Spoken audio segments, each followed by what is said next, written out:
dark world of music industry. Think that you are the second person in this world after Jesus who is famous by his first name, the king of rock and roll, 7 diamond covered cars and 2 private jets at the age of 27 with self-earned $1,000 million। और फिर एक दिन आप 40 sleeping pills खा के सो जाते हो और फिर कभी उठते ही नहीं। ये कहानी है फेमस सिंगर एल्विस प्रेस्ले की, जो 42 ईयर की एज में खुद खुशी कर लेते हैं। 2017 क्रिस कॉर्नेल, जिनकी dead body Detroit hotel room में मिली थी। इससे पहले उन्होंने ओपनली आके अपने डिप्रेशन के बारे में बात करी थी। 28 अप्रैल 2018 28 साल के एविची इस दुनिया को छोड़कर चले जाते हैं। उनके पेरेंट्स का ये कहना था that he hated the business he found himself. आपको ये बात जान के हैरानी होगी कि आपका फेवरेट सिंगर या म्यूजिक बैंड एक हाइपर सेंसिटिव लाइफ जीता है, जहाँ पर उनका कंट्रोल उनके बॉडी, टाइम और उनके बनाए गए गाने पर भी नहीं है, और वो एक ट्रैप में फंस चुके हैं जहाँ उन्हें एक ही रास्ता दिखता है, या तो सुसाइड कर लो या तो अर्ली रिटायरमेंट ले लो। सितंबर 2020 में केन्ये वेस्ट एक ट्वीट करते हैं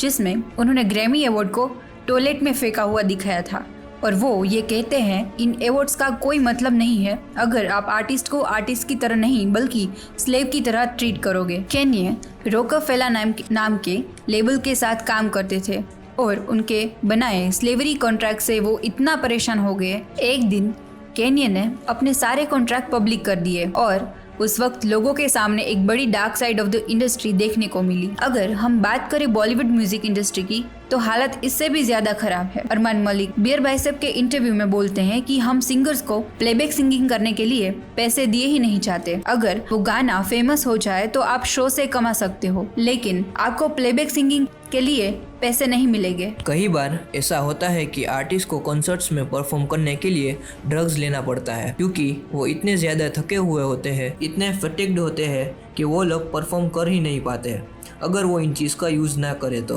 और अगर वहीं पर कोई इंडिपेंडेंट आर्टिस्ट बहुत ऊपर जाने की कोशिश करता है तो उसको मरवा दिया जाता है। आई नो आप क्या सोच रहे हो कि अगर इतनी ज्यादा प्रॉब्लम्स है तो सारे के सारे आर्टिस्ट इन लेबल्स के साथ काम क्यों करते हैं? वेल, इस चीज को समझने के लिए आपका इन 3 चीजों को समझना जरूरी है। नंबर 1, म्यूजिक इंडस्ट्री का बिजनेस मॉडल वर्क कैसे करता है। Number 2, how labels scam with the artist. Number 3 and most important, कि आखिर इस इंडस्ट्री की वो कौन सी भयानक साइड है जो हम सब लोगों से छुपाई जाती है। हम पहले ये समझते हैं कि म्यूजिक लेबल आर्टिस्ट को पैसे कैसे देते हैं और देते भी है या नहीं। 1980s म्यूजिक इंडस्ट्रीज का वो दौर था जहाँ पर काफ़ी सारे आर्टिस्ट उभर कर आए और ये लेबल्स के लिए बहुत बड़ी गोल्डन अपॉर्चुनिटी बनी। और उन दिनों हर तरह के गाने, चाहे वो फोक हो, हिप हॉप हो या हार्ड रॉक हो, हर तरह के म्यूजिक के लिए लाखों करोड़ों फॉलोअर्स थे, और उस जमाने में हर आर्टिस्ट की लाइफ ज़्यादा अच्छी हुआ करती थी। उन दिनों कोई भी आर्टिस्ट के लिए लेबल रिकॉर्ड डायल करना बहुत बड़ी बात हुआ करती थी। उस टाइम लेबल अच्छे अच्छे आर्टिस्ट को अप्रोच करते थे और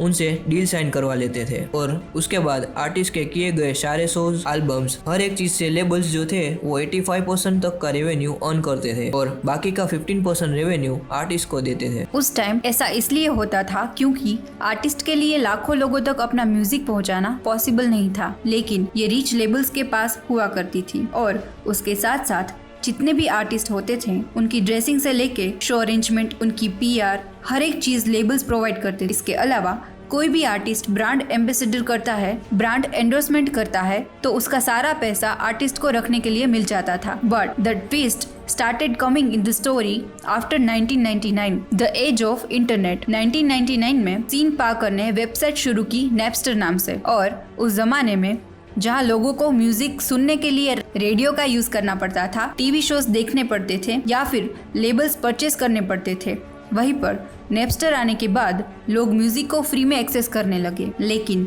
अफसोस नेपस्टर के ऊपर सेवरल लॉ इश्यूज फाइल करे गए और 2001 सीन पार्कर को मजबूरन नेपस्टर बंद करना पड़ा। उसके कुछ ही साल बाद यूट्यूब, साउंड क्लाउड, स्पॉटिफाई जैसी वेबसाइट आ गई जो कि विद परमिशन सारे गानों को अपने प्लेटफॉर्म पर स्ट्रीम करने लगी। इसका फायदा सारे आर्टिस्ट को होता था और इन प्लेटफॉर्म को होता था, लेकिन रिकॉर्ड लेबल्स के हाथ में कुछ नहीं आता था, और यही से लेबल्स को झटका लगना शुरू हुआ। इस चीज से लड़ने के लिए लेबल्स ने मास्टर डील्स इंट्रोड्यूस करी बट मास्टर डील आने से पहले म्यूजिक इंडस्ट्री का बिजनेस मॉडल कुछ ऐसा दिखता था। जब भी कोई सॉन्ग बनता था मेनली उसके दो कंपोनेंट्स होते थे। First composition, second sound recording. Composition है वो राइटर और पब्लिशर साथ में करते हैं। गाना कंपोज हो जाता था, बाद में आर्टिस्ट उस गाने को गाता था और जो रिकॉर्ड लेबल्स थे वो इसे रिकॉर्ड करके डिस्ट्रीब्यूटर्स को दे देते थे, जिनका काम ये होता था पूरे के पूरे चेन के अंदर जितनी भी जगह पर वो गाना जाना है उसका डिस्ट्रीब्यूशन संभाले। जैसे कि वो गाना रेडियो के ऊपर, थिएटर्स में, टीवीज के ऊपर और उसके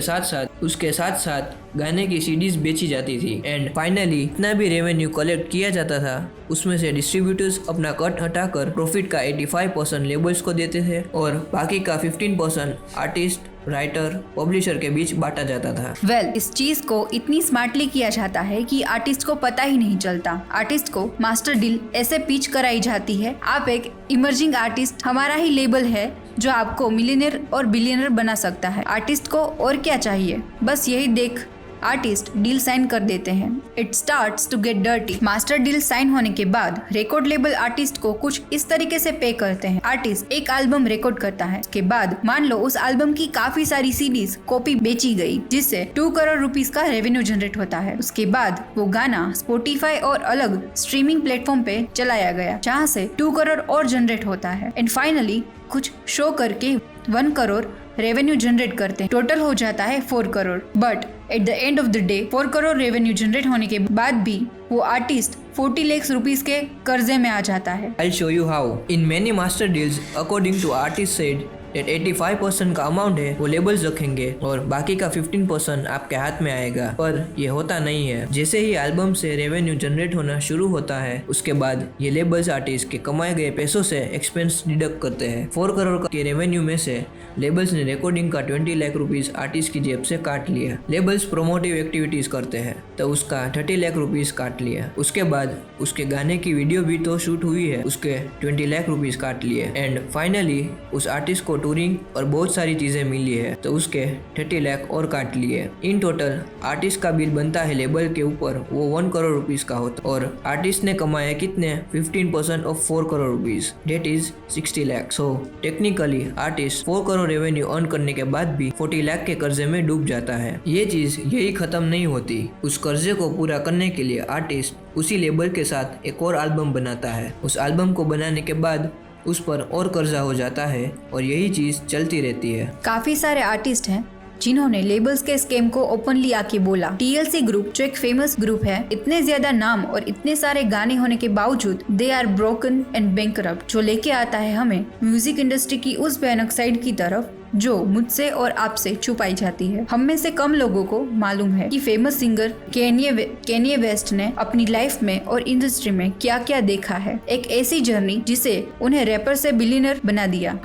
हमारे वर्ल्ड की फेमस कैप इंडस्ट्री जिसके ना जाने कितने फैंस है, वो एक टैलेंट शो चलाती है और पता है उस टैलेंट शो की रियलिटी क्या है। और ये सेम चीज इंडियन टीवी शोज के साथ भी करी जाती है। रिकॉर्ड लेबल चिल्ड्रन का कॉन्टेस्ट अरेंज करते हैं जिसमें 100 बच्चों में से 5 या 6 बच्चों को ही फाइनल राउंड के लिए सिलेक्ट किया जाता है। लेकिन उस पूरे कॉन्टेस्ट के दौरान उन 100 बच्चों की जो ट्रेनिंग कॉस्ट है, जितना भी खर्चा है, वो रिकॉर्ड लेबल्स पर। तो technically all 100 kids are in डेब्ट। तो इसे रिपे करने के लिए वो कॉन्ट्रैक्ट को साइन करते हैं ताकि वो लोन को जल्द से जल्द चुका पाए विदाउट इवन रियलाइजिंग कि वो इसमें फंस चुके हैं। कई ऐसे केसेस देखे गए हैं जहाँ राइटर्स जिन्होंने एक्चुअली में गाना लिखा होता है उनको ना तो फेम मिलता है और ना तो उस गाने को लिखने के लिए पैसे दिए जाते हैं। मुनी बदनाम इस गाने ने मोर देन 100 करोड़ का रेवेन्यू जनरेट किया था। But you know what, Lalit Pandit जिन्होंने ये गाना कंपोज किया था उन्हें ये गाने के लिए पैसे ही नहीं दिए गए। मैं फिर भी तुमको चाहूंगा ये सॉन्ग हम अरिजीत सिंह और मिथुन की वजह से जानते हैं, लेकिन मनोज मुंतशिर जिन्होंने ये गाना लिखा था उनको ना तो कोई जानता है और ना ही उन्हें पैसे दिए गए। आई कैन गारंटी घर से दूर और इल्जाम, आप में से बहुत कम ऐसे लोग होंगे जिन्होंने बादशाह के ये गाने सुने होंगे। क्यों? ये उनके इंडिपेंडेंट सॉन्ग प्रोड्यूस किए गए थे। लेकिन दूसरी तरफ पानी पानी और जुगनू ऑलमोस्ट हम में से सब ने सुने होंगे क्योंकि ये लेबल्स के बने हुए सॉन्ग्स हैं। This is the power of distribution और मजबूरन आर्टिस्ट को इन लेबल्स के साथ काम करना पड़ता है। रफ्तार वर्सेस एमी वे वाली कंट्रोवर्सी में रफ्तार ने एक ही बात बोली थी कि इंडिपेंडेंट आर्टिस्ट हैं वो बहुत स्ट्रगल करते हैं और इतने पैसे नहीं कमा पाते। और इसलिए लेबल आर्टिस्ट होना इंडिपेंडेंट आर्टिस्ट से बेहतर है। इसके ऊपर पूरी कंट्रोवर्सी और बीफ शुरू हुआ था। एंड यू नो व्हाट, रफ्तार वाज राइट। पहले के टाइम पे ये 3 चीजें हुआ करती थी। नंबर 1, कंपोजिशन परफॉर्मिंग राइट्स, जिसके अंदर सॉन्ग के राइटर को और कंपोजर को अच्छी खासी रॉयल्टी पे करी जाती थी। नंबर 2, मैकेनिकल लाइसेंस, इन गानों को डिस्ट्रीब्यूट करने का जो लाइसेंस है वो इन डिस्ट्रीब्यूटर के पास होता था। नंबर 3, साउंड रिकॉर्डिंग, इनका सारा का सारा कंट्रोल ये लेबल्स रखते थे। उस टाइम पर जो डिस्ट्रीब्यूटर थे वो फेयरली कंपोजर को पैसे पहुंचा देते थे और जो रिकॉर्ड लेबल्स होते थे उनको भी पैसे ढंग से दे देते थे। धीरे धीरे इन रिकॉर्ड लेबल्स ने अपना डिस्ट्रीब्यूशन चैनल बनाया और साथ साथ मास्टर डील भी साइन करवाई। इसका एग्जांपल है टी सीरीज का यूट्यूब चैनल, जो एक खुद में ही बहुत बड़ी डिस्ट्रीब्यूशन चैनल है। और आज बड़ी डिस्ट्रीब्यूशन चैनल बिल्ड होने की वजह से आर्टिस्ट गाने गा के अर्न नहीं कर पा रहे हैं। बहुत बार ऐसा होता है कि रिकॉर्ड लेबल्स सॉन्ग लॉन्च होने से पहले सॉन्ग की हाइप क्रिएट करने के लिए आर्टिस्ट का ही यूज करते हैं।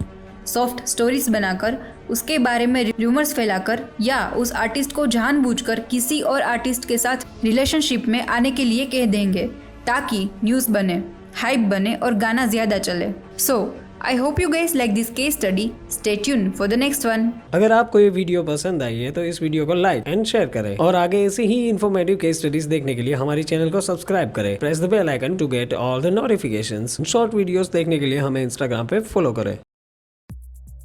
हाथ बढ़ाओ, व्यापार बढ़ाओ। डाउनलोड फायदे प्रो नाउ।